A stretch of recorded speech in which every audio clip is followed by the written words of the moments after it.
누가복음 15장 20절에서 24절까지 한 목소리를 읽겠습니다.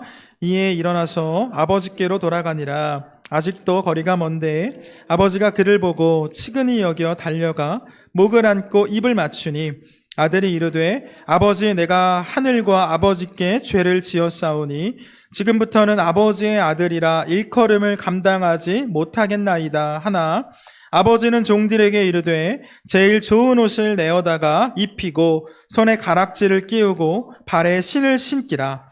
그리고 살찐 송아지를 끌어다가 잡으라. 우리가 먹고 즐기자.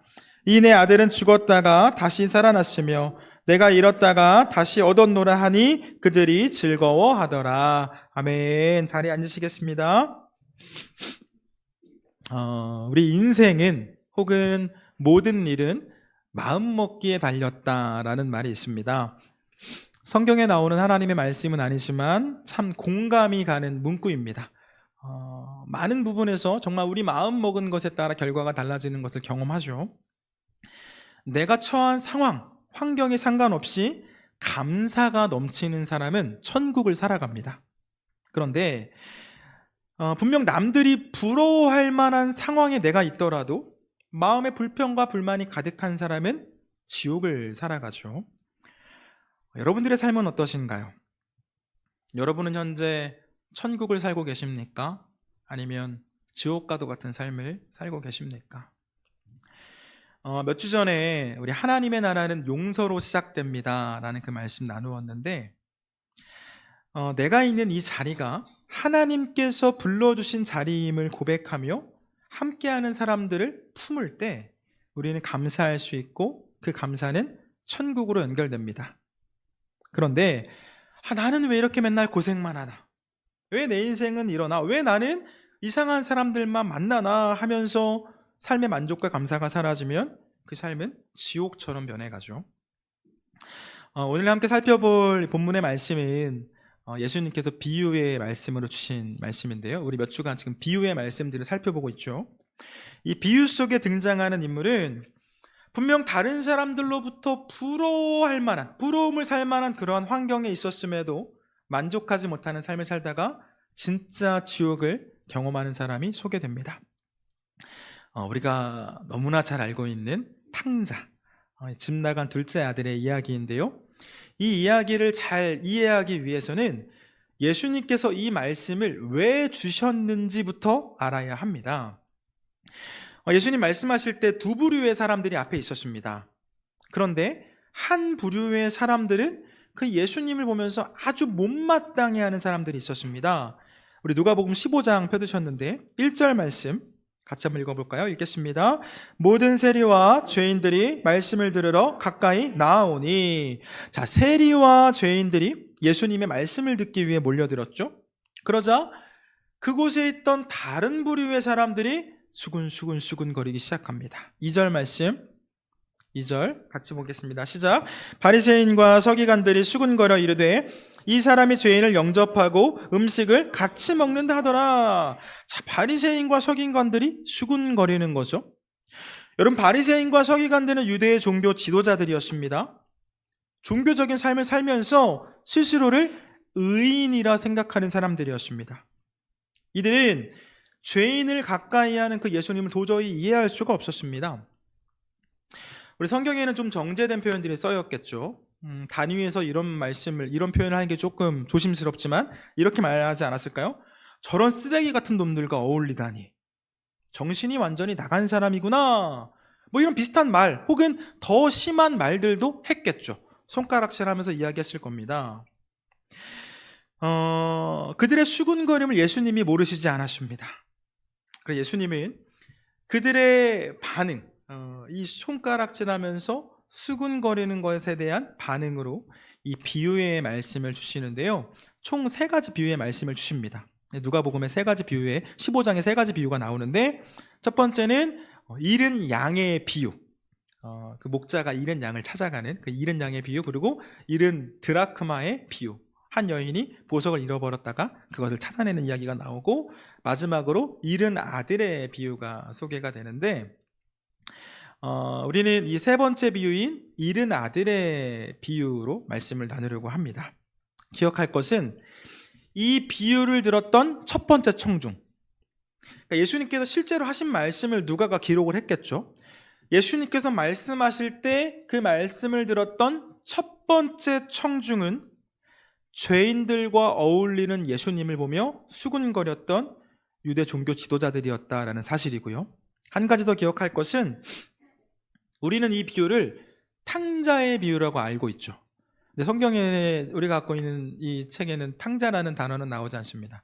제 성경도 마찬가지이고 여러분 성경도 비슷할 텐데 잃은 아들의 비유라고 나와 있습니다. 잃은 아들의 비유. 이것을 기억하셔야 되는데 그 이유는 설교 마지막 부분에 가서 말씀을 드리려고 합니다. 잃은 아들의 비유는 우리에게 너무나 익숙하죠. 어떤 사람에게 두 아들이 있는데 어느 날 이 둘째 아들이 찾아와서 유산을 요구하는 것으로 이야기가 시작됩니다. 이야기를 보면 알겠지만 종을 두고 사는 집이었어요. 조금 부유했던 집으로 보이죠. 살아계신 아버지에게 유산을 요구하는 것은 굉장히 무례한 행동입니다. 특정 문화와는 상관없이 말이 안 되는 행동인데요. 예수님 당시 중동 문화에서 이와 같은 일 상상할 수 없는 일이었습니다. 유산을 나에게 달라. 유산이 뭡니까? 아버지가 돌아가신 후에 받는 돈이죠. 이것을 달라는 것은 아버지는 내 삶에 의미가 없습니다. 그래서 아버지가 죽어도 괜찮습니다 라는 의미였고요. 아버지에게 이러한 태도를 보일 때 율법에 따라서 그 아들은 지방 장로들에게 끌려가 돌에 맞아 죽임을 당할 수도 있었습니다.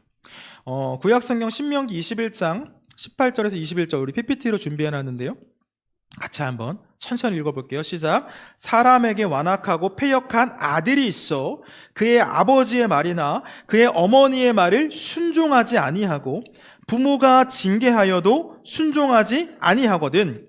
그의 부모가 그를 끌고 성문에 이르러 그 성읍 장로들에게 나아가서 그 성읍 장로들에게 말하기를 우리의 이 자식은 완악하고 패역하여 우리 말을 듣지 아니하고 방탕하며 술에 잠긴 자라 하면 그 성읍의 모든 사람들이 그를 돌로 쳐 죽일지니 이같이 내가 너희 중에서 악을 제하라. 그리하면 온 이스라엘이 듣고 두려워하리라. 아멘. 돌로 쳐 죽일지니라고 성경은 말씀하고 있습니다.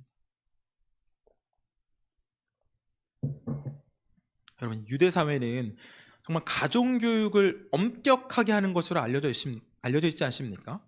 자녀들을 징계할 때 막 채찍으로 징계하는 문화죠. 그럼에도 이 아들은 지금 살아계신 아버지를 찾아가서 당신은 나에게 필요하지 않고 나는 돈이 필요하니 그 돈 지금 나에게 주십시오. 아버지가 어차피 돌아가시면 나에게 주실 돈 아닙니까? 지금 미리 주십시오 라고 요구를 합니다. 둘째 아들이 이런 태도를 보이는 것에 대한 이유가 나오지는 않는데 성경 내용을 바탕으로 추측해 볼 수 있습니다. 이 아들은 지금 자신에게 주어진 그 상황과 환경이 마음에 들지 않았습니다. 종을 두고 사는 집에 사랑받는 둘째 아들이었어요. 남들은 부러워할 만한 상황이죠. 당장 함께 지내는 그 종들은 이 아들이 얼마나 부럽겠습니까? 근데 그곳이 행복하지 않은 거죠. 지옥처럼 느껴졌습니다. 방금 우리가 신명기 21장을 읽었는데 우리 18절부터 21절까지 읽었죠. 네, 감사하게 성경을 더 많이 찾아보지 않고도 바로 윗부분에 이 유대사회의 유산에 관련된 말씀이 나옵니다. 15절에서 17절까지 유산 상속에 대한 내용인데요. 한번 읽어볼까요? 같이 읽겠습니다. 어떤 사람이 두 아내를 두었는데 하나는 사랑을 받고 하나는 미움을 받다가 그 사랑을 받는 자와 미움을 받는 자가 둘 다 아들을 낳았다 하자 그 미움을 받는 자의 아들이 장자이면 자기의 소유를 그의 아들들에게 기업을 나눠주는 날에 그 사랑을 받는 자의 아들을 장자로 삼아서 참 장자 곧 미움을 받는 자의 아들보다 앞세우지 말고 반드시 그 미움을 받는 자의 아들을 장자로 인정하여 자기의 소유에서 그에게는 두 몫을 줄 것이니 그는 자기의 기력의 시작이라 장자의 권리가 그에게 있음이라. 아멘. 여러분 27절 말씀이 중요한데요. 유대 문화에서는 장자에게 많은 것을 상속해 주었습니다. 재산의 경우에 형은 동생의 2배를 받았는데요. 자녀들이 더 많았다면 이 자녀들은 형이 받은 그 남은 것에서 나누어 가졌어야 했습니다. 둘만 있다고 할 경우, 예수님 말씀처럼 둘만 있다고 할 경우에 만약에 부동산이 3개가 있으면 2개는 형이 갖는 거고요, 하나는 동생이 갖는 겁니다. 형은 동생의 2배를 갖게 되어 있었습니다. 이 말씀을 보면 이 둘째 아들이 왜 그렇게 행동했는지를 조금은 짐작해 볼 수가 있죠. 스스로 생각하기에 내가 형보다 더 똑똑하고 할 줄 아는 것도 더 많고 능력도 많고 미래를 볼 때 가능성도 많은데 지금 이 집에 남아있어 봐야 형 몫의 반밖에 안 되는 돈이 자신에게 온다라고 생각을 하니 그 생각이 그를 괴롭혔을 것이고요. 이 종을 두고 살아가는 부잣집의 아들이었음에도 행복을 느끼지 못했다라는 거죠. 감사가 사라지니까 삶이 지옥처럼 느껴졌습니다. 그래서 이 아들은 아버지를 찾아갔고 아버지 사후에 받을 수 있는 유산을 요구합니다. 어떻게 되었나요? 자식을 이기는 부모 없다고 달라고 하시면 안 돼요. 우리 아들이 여기 같이 부모님과 예배드리고 있어서. 자식을 이기는 부모가 없다고 아버지가 아들에게 유산을 주죠. 이때 예수님께서는 아버지가 아들에게 살림을 나눠주었다라고 표현했는데요. 살림을 나눠주었다. 이 살림으로 번역된 단어의 원어를 보면 생명으로도 쓰이는 단어가 사용되어졌습니다. 생명으로 쓰이는 단어. 아들은 돈이 필요해서 아버지를 찾아가 당신이 죽었으면 좋겠다라고 이야기를 했는데 아버지는 그런 아들에게 자신의 생명을 찢어서 나누어 줍니다. 땅을 팔아서 주는 것이 생명이 찢겨지는 것처럼 느껴지는 게 아니라 사랑하는 아들이 나를 떠나간다는 그 사실이 아버지에게는 생명이 찢겨져 나가는 것처럼 느껴진 거죠. 그렇게 둘째 아들은 성공을 꿈꾸며 더 넓은 세상으로 나아갑니다. 예수님께서는 이 둘째가 재물을 다 모아서 먼 나라로 떠나갔다라고 말씀하셨는데요. 여러분, 유대인이 유대 지역을 떠나가는 것 흔한 일 아닙니다. 이들은 자신들이 살고 있는 이 땅이 하나님께서 나에게 주신 땅이라고 생각을 했습니다. 우리 조상들에게 하나님께서 허락해 주신 기업이다. 이 땅에 살면서 신앙의 순수성을 지키며 살았는데요. 그런 사람들이 먼 나라로 떠나갔다, 유대 땅을 떠나갔다, 이례적인 일이죠. 성공을 쫓아서 세상을 향해 간 겁니다. 성공했나요? 아버지의 재산을 그렇게 긁어 모아가지고 나갔으면 보란 듯이 성공해서 자신의 능력을 증명해 보였으면 참 좋았을 텐데 허랑방탕한 생활을 하다가 결국에 돈을 다 쓰고 말죠. 힘들게 번 돈이니 힘들게 벌지 않은 돈이니 쓰는 것도 쉽게 쓰지 않았겠습니까? 술 마시고 도박하고 여자들 만나는 일에 흥청망청 쓰다 보니 그 돈이 다 사라졌습니다. 큰 돈이 나에게 있으면 행복할 거라고 생각을 했습니다. 실제로 그 기쁨을 가져다 주었겠죠. 돈을 받는 그 순간에. 그런데 그 기쁨이 영원하지 않았습니다. 영원할 것 같던 그것들이 눈앞에 다 사라졌습니다. 그렇게 집 나간 둘째 아들에게 진짜 지옥이 찾아온 거죠. 지옥을 탈출해서 이제 천국이 시작됐다라고 생각을 했는데 진짜 지옥이 시작된 겁니다. 돈이 다 떨어졌는데 설상가상으로 그가 살고 있던 그 적에 흉년이 찾아왔습니다. 흉년이 찾아오니까 떨어진 이삭, 주울 이삭도 없는 거죠. 지금 모두 다 어려운데 누구에게 가서 도움을 요청할 수가 있겠습니까? 그렇게 꼼짝없이 죽게 생기니까 이 아들이 한 일이 돼지를 돌보는 일이었습니다. 여러분, 중동 사람들은 지금도 돼지를 먹지 않죠. 돼지를 부정한 동물로 여깁니다. 그런데 그 문화권에서 자란 이 아들이 돼지 돌보는 일을 합니다.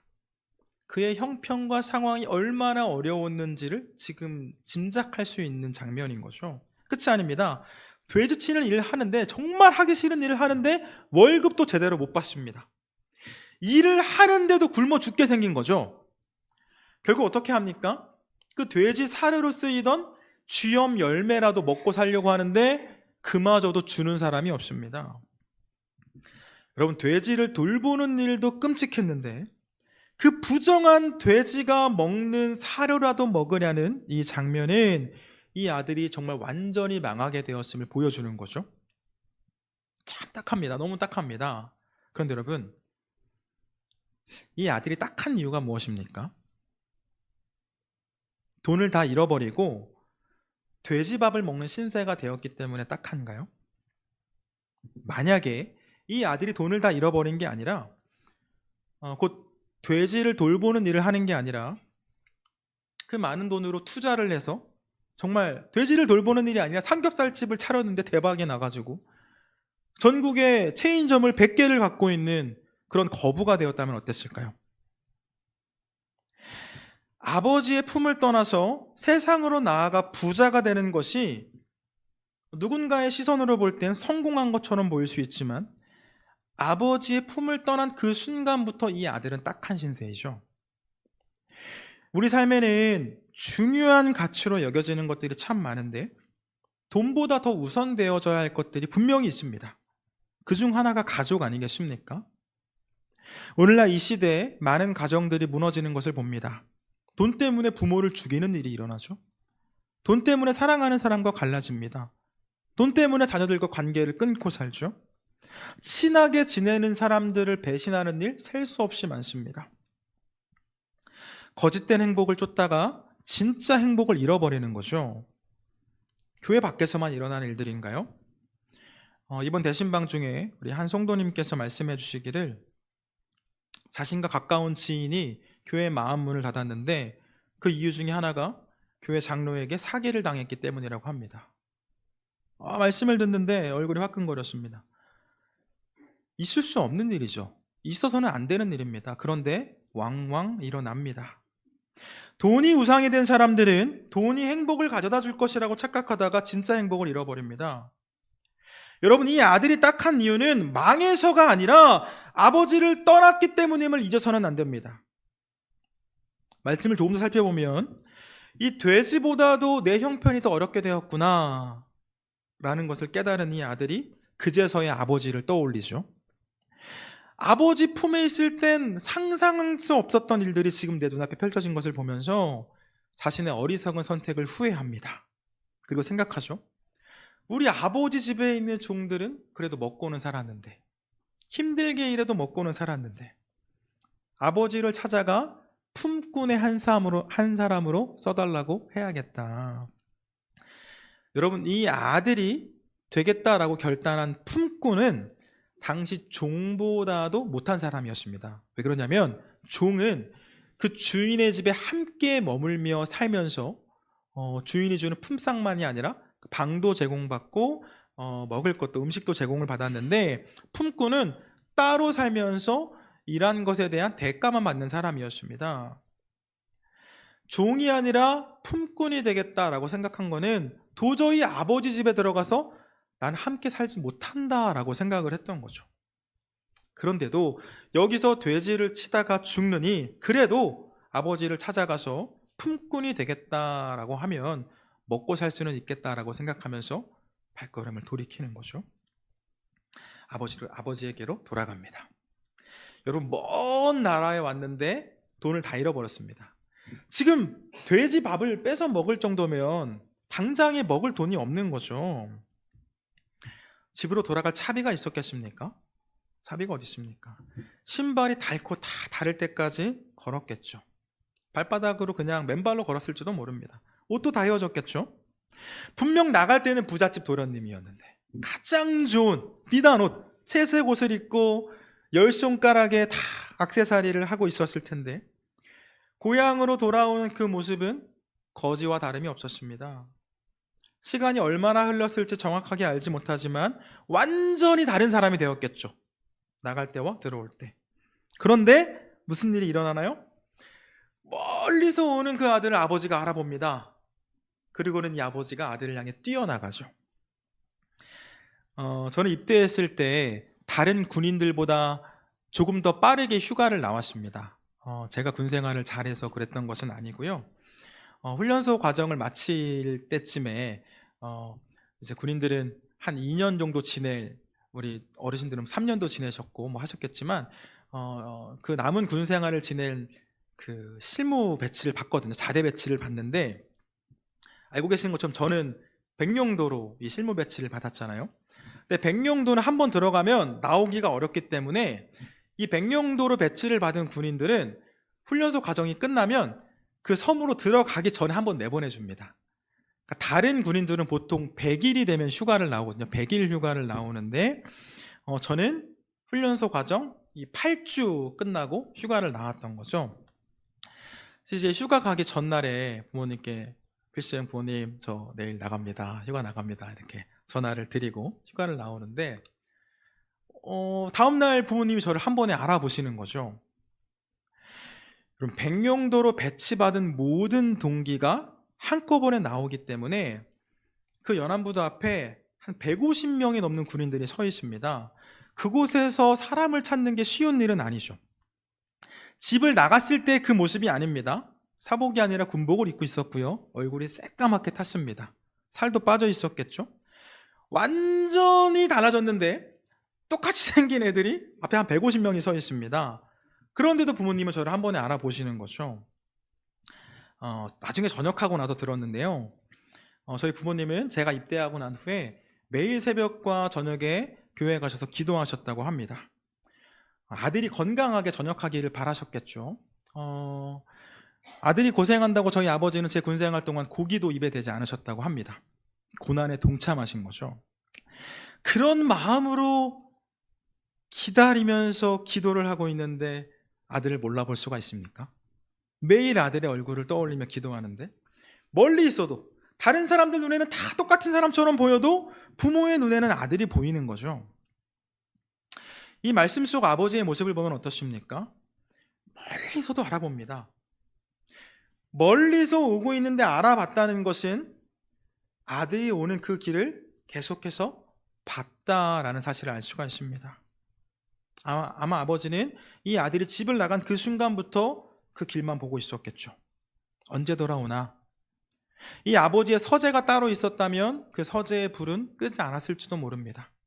집의 문 잠그지 않았겠죠. 언제든 아들이 돌아오기만을 기다렸을 겁니다. 그렇게 기다리고 기다리는데 저 멀리서 오는 아들이 보였습니다. 보니까 나갔을 때 그 모습이 아닙니다. 그런데도 아버지는 아들을 알아봤습니다. 그리고 뛰어나가죠. 아들아! 반가워서 뛰어나갔을 겁니다. 그런데 반가움의 이유보다 더 큰 이유가 있었습니다. 우리 신명기 말씀 살펴보았지만 유대 사회에서 부모를 욕되게 한 자식은 동네 사람들이 돌로 쳐서 죽일 수 있었습니다. 그게 그 마을을 지키는 일이라고 생각을 했습니다. 즉 아버지는 지금 죽을 위기에 있는 그 아들을 살리기 위해 뛰어나간 거죠. 이미 소문은 다 나지 않았겠습니까? 여러분 TV에서 보이는 그 중동 남자들의 옷을 보면 어떻습니까? 이 흰색깔 롱치마 같은 것을 입고 있죠. 폭도 좁습니다. 뛰는 게 어렵겠죠. 그래서 중동 남자들은 안 뜁니다. 옷을 들고 뛰어야 되기 때문에 우스꽝스럽고 부끄러워서 뛰질 않습니다. 그런데 아버지에게는 그런 게 중요하지 않죠. 너무나 보고 싶었던 아들. 그런데 지금 그 아들이 죽을 수도 있는 상황이라 아버지는 뛰어나가는 거죠. 그 모습을 본 아들이 이야기합니다. 아버지, 죽을 죄를 지었습니다. 저를 품꾼으로 삼아 주시지요. 아버지 그 말에 대꾸도 안 합니다. 그리고는 아들을 안고 입을 맞추고 종들을 시켜다가 가장 좋은 옷을 입히고 손에 가락지를 끼우고 살찐 송아지를 잡아다가 잔치를 엽니다. 죽은 줄만 알았던 그 아들이 돌아왔을 때 역시나 죽을 것만 같았던 아버지가 살아났습니다. 아버지는 이 아들에게 옷을 입혀줌으로써 신분을 회복시켜 주었습니다. 아들은 그 아버지가 준 옷을 입음으로써 이제 아무도 죽일 수 없는 존재가 되었습니다. 그리고 아버지께서 베풀어 주시는 그 잔치에 참여를 하죠. 여러분, 우리는 이 비유 속 아버지의 모습을 통해 우리 주님의 마음을 알 수가 있습니다. 참된 생명을 잃어버리고 세상에서 죽을 고생을 하던 이들이 주님께로 돌아올 때 우리 주님은 그 어느 때보다도 기뻐하십니다. 잔치를 여시죠. 죽음의 세력이 건드리지 못하도록 그 돌아온 그 사람을 당신의 자녀로 삼아 주십니다. 이 사람이 내 아들이다. 이 사람이 내 딸이다. 내 나라에서, 내 집에서 나와 함께 영원토록 잔치할 거다. 우리가 주님께로 돌이켰을 때 천국에 계신 하나님 아버지께서는 이처럼 기뻐하신 줄 믿습니다. 우리 24절 말씀, 본문 24절 말씀 다시 한번 볼까요? 같이 읽겠습니다. 시작. 이내 아들은 죽었다가 다시 살아났으며 내가 잃었다가 다시 얻었노라 하니 그들이 즐거워하더라. 아멘. 자, 그럼 여러분, 이 비유의 1차 청중이 누구라고 말씀을 드렸죠? 세리와 죄인들이 아니라 바리새인과 서기관들이라는 말씀을 드렸습니다. 아시는 것처럼 예수님의 이 말씀은 잔치하는 것으로 끝나지 않습니다. 맏아들이 일을 하고 돌아오죠. 일을 하고 돌아오는데 집에서 시끌시끌한 소리가 들립니다. 종에게 묻습니다. 이게 무슨 소리냐? 종이 대답합니다. 당신의 동생이 돌아와서 당신의 아버지가 송아지를 잡았습니다. 기쁜 일이죠. 아버지가 얼마나 기다리던 동생입니까? 근심으로 정말 돌아가실 것 같던 아버지가 기쁨을 회복하셨으니 함께 기뻐해야 되죠. 그런데 첫째는 기뻐하지 않습니다. 잔치자리에 들어가려고 하지도 않습니다. 그 소식을 아버지가 듣고 문 밖으로 나옵니다. 그리고 아들에게 말하는 거죠. 야, 아들아, 들어가자. 죽은 줄만 알았던 네 동생이 살아 돌아왔다. 우리 함께 잔치하자. 들어와라. 이야기를 합니다. 그때 이 아들이 뭐라고 이야기합니까? 아버지, 나는 지금까지 아버지 품에 있었고 지금도 아버지의 일을 하고 돌아왔는데 내게는 친구들과 잔치하라고 염소 한 마리 주시지 않았으면서 어떻게 창녀들과 함께 저렇게 살림을 삼켜버린 저놈을 위해서 송아지를 잡으십니까? 왜 내가 한 일, 내가 한 헌신에는 보상이 없냐고 따져 묻죠. 설마 아버지가 염소 한 마리 주시지 않았겠습니까? 사는 동안 송아지 고기 먹으면서 살았겠죠. 아버지가 대답합니다. 아들아, 너는 나와 함께 있지 않았냐? 아들아, 너는 지금까지 나와 함께 하지 않았냐? 아버지는 소유가 아니라 관계를 말씀하셨습니다. 소유의 행복이 아니라 관계의 행복을 말씀하셨습니다. 너는 나와 함께 하지 않았냐? 내 것이 다 너의 것이 아니냐? 예수님 말씀이 이렇게 끝나거든요. 한번 생각해 보라는 거죠. 종교적인 삶을 살고 있지만 실제로는 예수님과 거리를 두었던 그 바리새인과 서기관들, 그래서 잔치자리에 참여하지 못하던 이들에게 주신 말씀입니다. 이 비유의 제목을 잃은 아들의 비유라고 말씀을 드렸죠. 누가 잃은 아들입니까? 첫째, 둘째 모두죠. 그런데 둘째는 잃어버렸다가 찾았습니다. 반면에 첫째는 잃어버리지 않은 줄 알았는데 잃어버린 아들이 되었죠. 여러분, 혹시 우리가 잃은 아들과 같은 사람은 아닙니까? 아버지 품에 있는 줄 알았지만 실제는 잔치를 참여하지 못하는 사람이 우리가 되어서는 안 됩니다. 우리는 많은 순간에 소유에 집중합니다. 그리고 하나님께 보상을 요구할 때도 있죠. 하나님, 우리 이번 주도 예배 드리지 않았습니까? 매주 예배 드리지 않습니까? 하나님께 헌신도 하지 않습니까? 그런데 왜 내 상황은 이렇습니까? 왜 내 현실은 이렇습니까? 보상을 요구하고 내가 원하는 대로 내 삶이 사라지지 않는다라고 생각하면 불평하며 지옥을 살아갑니다. 잔치를 누리지 못하는 거죠. 그런데 여러분, 하나님께서는 소유가 아니라 관계에 집중할 것을 말씀하십니다. 내 아들아, 너는 나와 함께 하지 않았느냐? 내 딸아, 너는 나와 함께 하지 않았느냐? 내 것이 다 너의 것이다. 나와 함께 하는 것이 참된 행복 아니냐? 어서 와서 잔치에 참여해라. 천국을 누려라 라고 말씀하시는 거죠. 여러분, 하나님의 자녀라고 하면서도 혹시 내 삶이 천국처럼 느껴지지 않는다면, 나아가 내 삶이 지옥처럼 느껴진다면 소유가 아닌 관계, 곧 우리와 함께 하시는 그 하나님 바라보시길 바랍니다. 하나님께서 나와 함께 하시면 알 때, 그 함께 하시는 하나님의 은혜를 내가 누릴 때 우리는 감사할 수 있고, 우리가 감사할 때 우리 삶에는 천국이 시작됩니다. 사랑하는 여러분, 저는 저와 여러분이 지옥이 아닌 천국을 살아가길 소망합니다. 예수님께서는 이미 저희에게 천국을 주셨습니다. 그 천국 잔치에 참여하고 안 하고는 우리 마음에 달려 있습니다. 바라기는 눈앞에 있는 그 천국에 들어가지 못해서 담을 쌓는 어리석은 성도의 삶을 내려놓으시고 주님과 동행하며 천국을 살아가는 저와 여러분 되길 주님의 이름으로 축원합니다.